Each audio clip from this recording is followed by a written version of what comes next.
dirigeants arabes ont rejeté la reconnaissance par le président américain Donald Trump de la souveraineté d'Israël sur le plateau du Golan syrien occupé depuis 1967.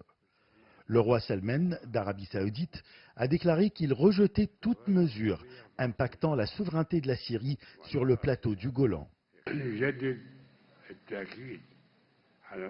Nous insistons sur notre refus de toute décision qui impacte la souveraineté de la Syrie sur le plateau du Golan et sur l'importance de la solution pacifique en Syrie.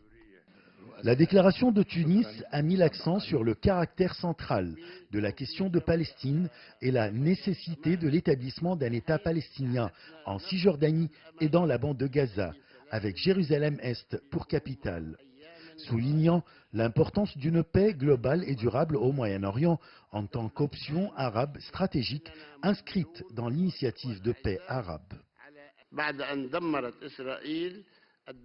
Israël a détruit tous les accords et les engagements de paix en pratiquant des politiques qui détruisent la solution à deux États, ce qui nous fait perdre tout espoir d'une paix avec lui.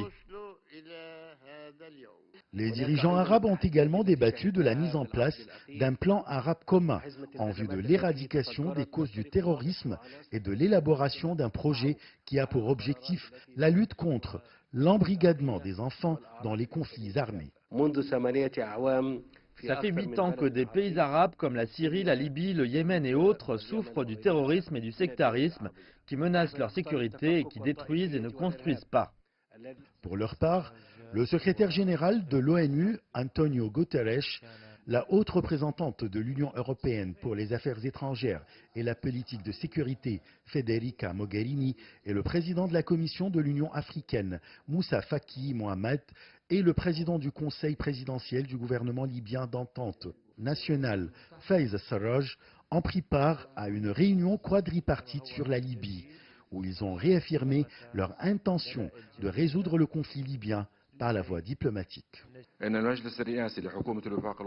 Conseil présidentiel du gouvernement d'entente nationale déploie tous les efforts pour sortir de la crise.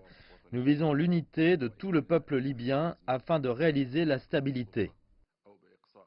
Les dirigeants arabes ont également souligné la nécessité de résoudre le conflit yéménite par la voie diplomatique et ont insisté sur l'importance de la solidarité arabe tout en refusant toute ingérence extérieure dans les affaires arabes.